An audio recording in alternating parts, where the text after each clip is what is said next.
Hi everyone, this is Joe Rebelo and welcome to Martial Arts Today TV.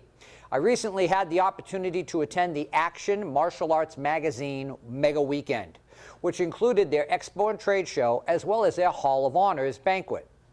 I had the opportunity to interview some various individuals and I really want to share those particular interviews with all of you.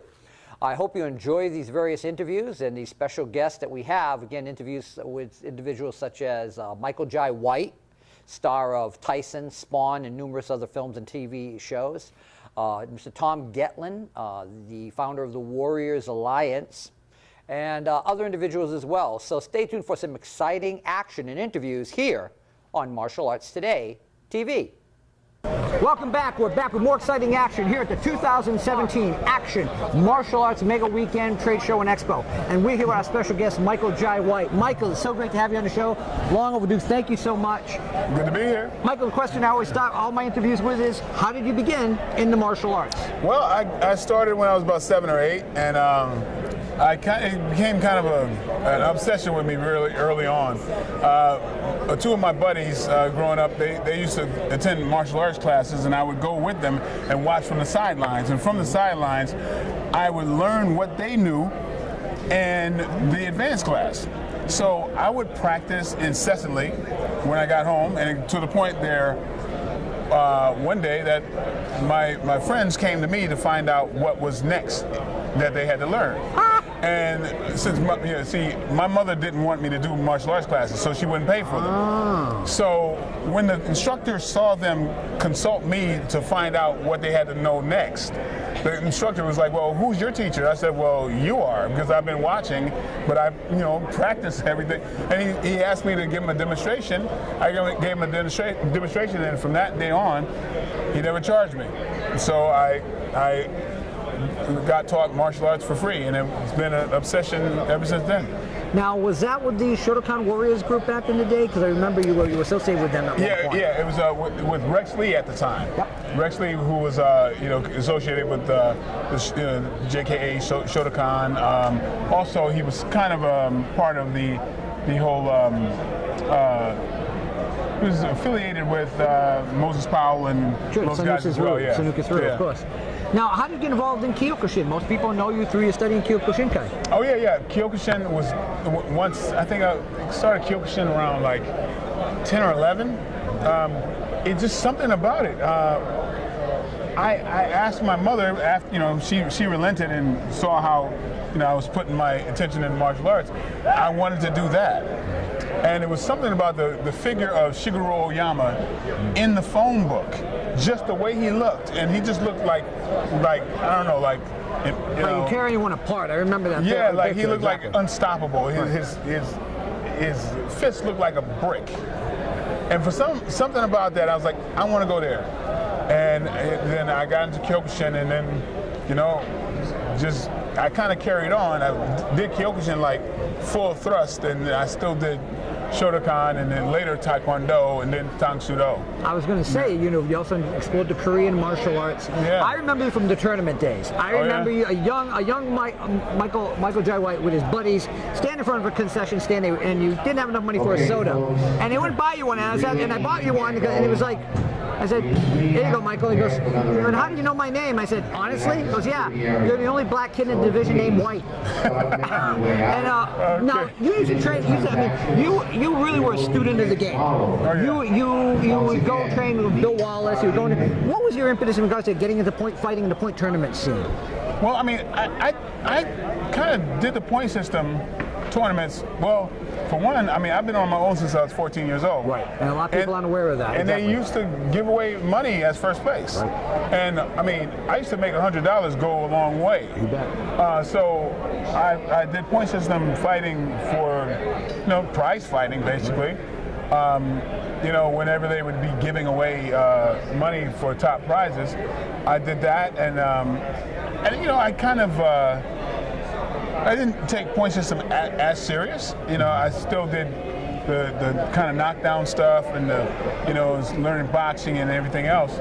But it was just kind of like I was a bounty hunter for the point system stuff. Yeah, like I say, I remember you in tournaments in Connecticut, throughout New England, of course in the New York area as well.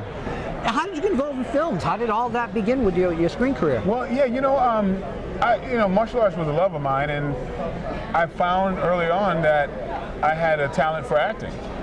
And so it was one of those things where I was taking it up in college because it was a subject that I enjoyed.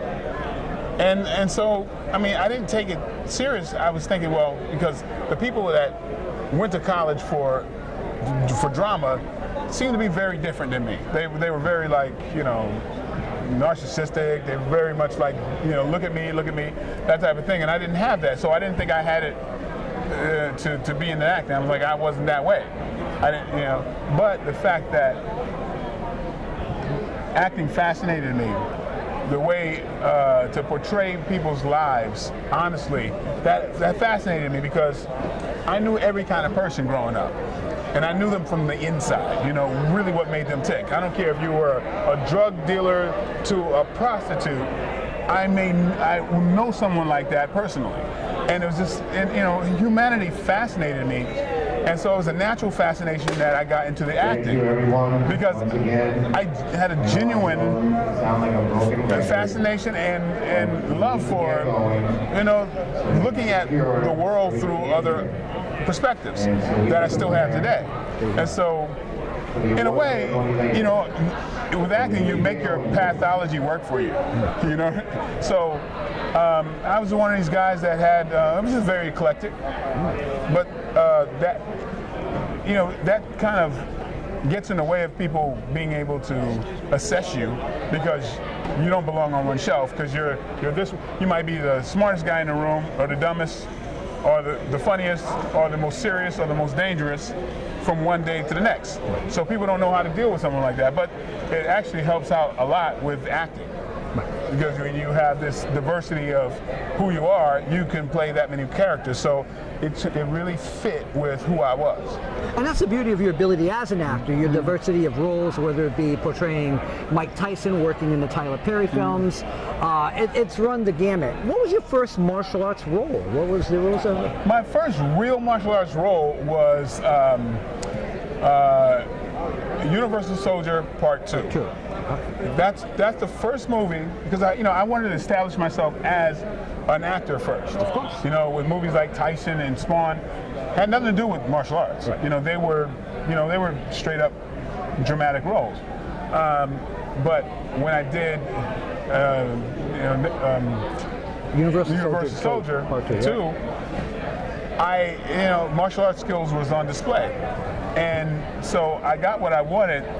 People who knew me as an actor thought someone else must have did the action. They were like, wait a minute, really? did you actually do that? And I was like, good, that's exactly what I wanted. I wanted people to wonder if I really did it myself. Wow. Because that means that they're looking at me as an actor who couldn't possibly do that stuff. Wow. You know what I mean? So because I didn't want to get pegged as just a guy who only could survive on doing action movies or karate movies. But then again, you've done some very incredible roles, and again, simply stated, I am a Class A weapons freak. I am a Kobudo nut. And when I saw you, and we'll show this, way back when Spawn was released, and you were on the Arsenio Horror Show, and you pulled out a Paratonfa. Right. And that was the first time that people had seen you work weapons. And then many years later, of course, with the film Falcon Rising, you again, the culmination is that double tonfa, and I can see the Nakamura scene from Oriental World of Self-Defense, and you're reenacting that with that scene. What was the fascination of weapons? How did you get involved? Well, my fascination, I mean, that's why I've done like 8 different styles and, got black belts in each one of them because it's about, a diversity. It's about looking at the world from another perspective. I did Kobudo, under Xian, Kyoshi Marquez, who was like, Matayoshi Kobudo and Shinjo, all that. He's come from that lineage in Okinawa. He was a tremendous Kobudo instructor, and I learned extensively from him on a one-to-one basis practically. Wow. And for years. So, and that's just the extension of my karate, the extension of my learning. I mean, I did wushu as well. With Eric Chen, I believe? With Eric Chen for a lot of years, ever since I was 14. I have yet to show that on a movie, that side. So I do have a movie that I would be fighting in that type of style, which is I'm really looking forward to, because that fighting hasn't lent to the other movies that I've done. Right. I mean, the closest you've come is, of course, sadly the deleted scene from Kill Bill that you did with David Carradine.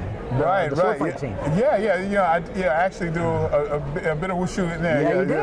With the Chinese broadsword with Darndo. You know it was a straight sword. But it's it did some of that, which I'd like to do a lot more. I'd like to do some Southern Fist. Nanchuan, you bet. Yeah, absolutely. No, you're so built, and you're built for Hungar, man. You're built for that Southern style orientation. Is that I can't wait to do that. I might be doing that.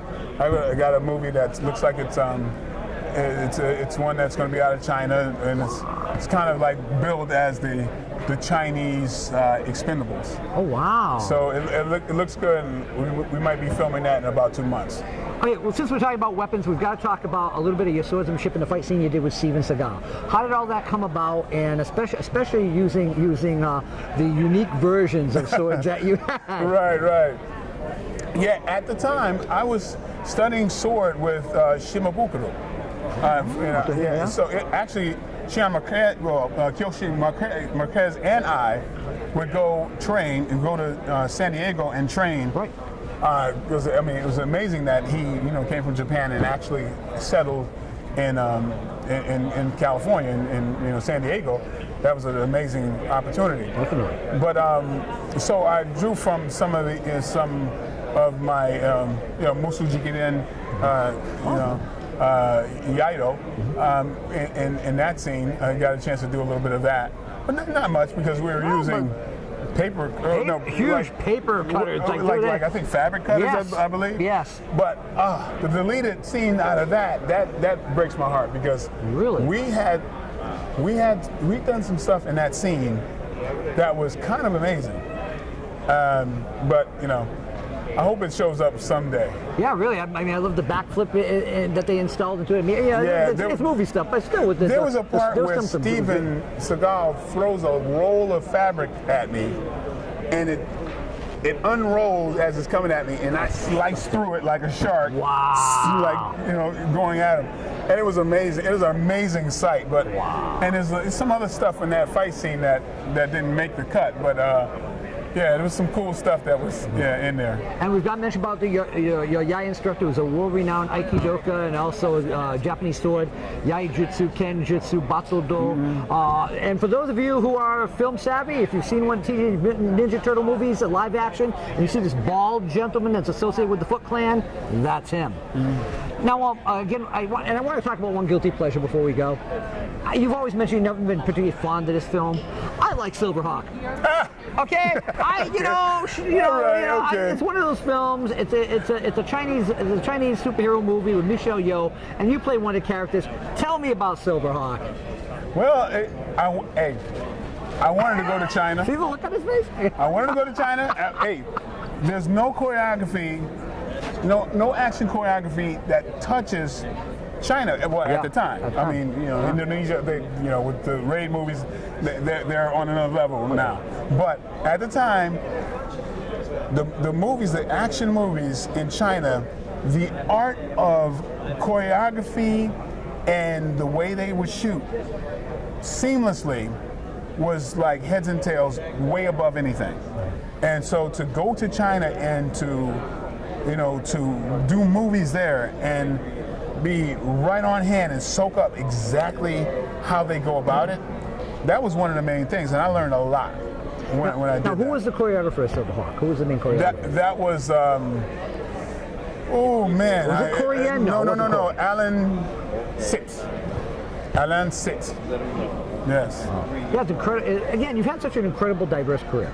And, we got to talk about Blood and Bone. Okay. How did that all come together? Because that seems to be more of something you had a little more control over in relationship to that film. That marks when I started to be able to do the movies that I wanted to do myself. I had my own mark and my own stamp in that movie, because I was part of getting it made, getting it produced and everything, hired the director and everything.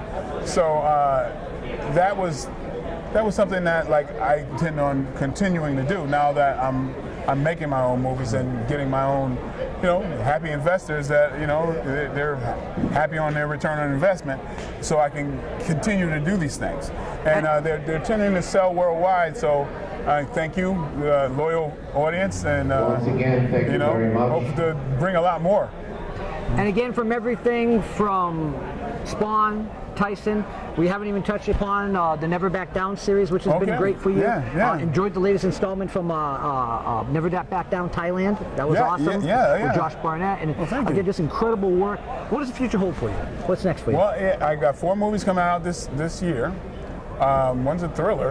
Another one's a cop drama. I co-star with my beautiful wife, who's over there. Like she's like. Okay. Okay. Yeah. So, she was also in Never Back Down Return, but she had long hair. She had a wig, so she doesn't look the same. But in this one, she looks like that. It's called Cops and Robbers.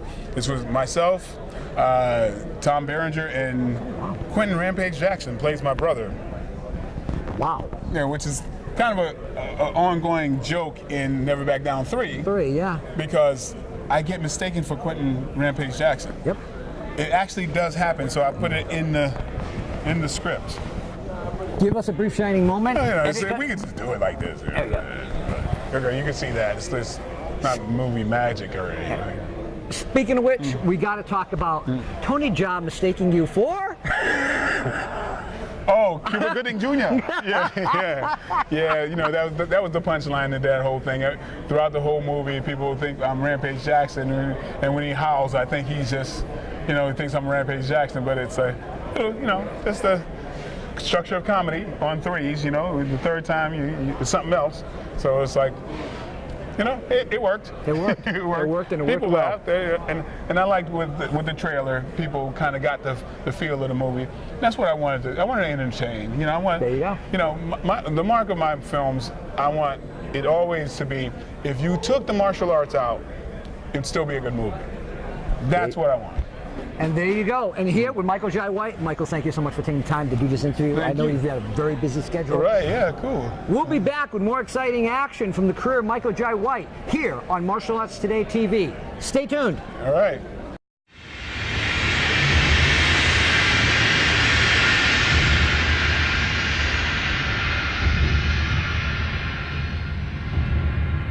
Out of the night that covers me, black as the pit from pole to pole.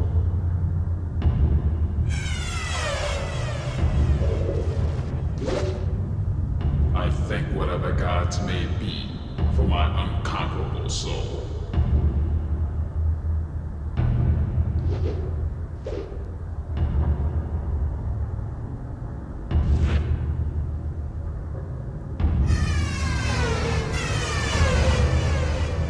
In the fell clutch of circumstance, I have not winced nor cried aloud.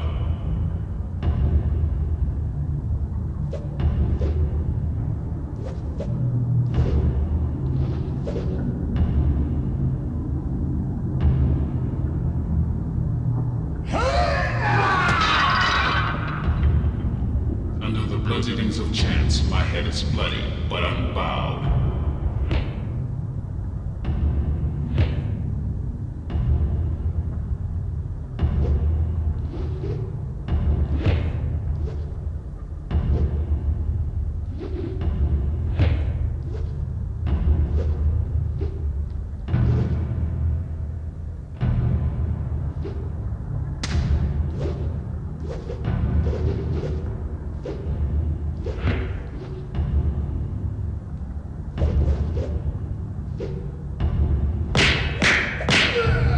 Beyond this place of wrath and tears looms but the horror of the shade, and yet the menace of the year finds and shall find me unafraid.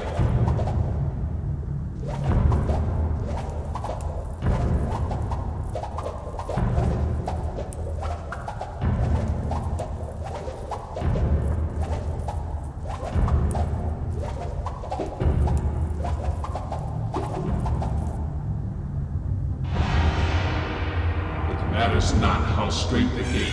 I'll charge to punishment the scroll. I am the master of my fate. I am the captain of my soul.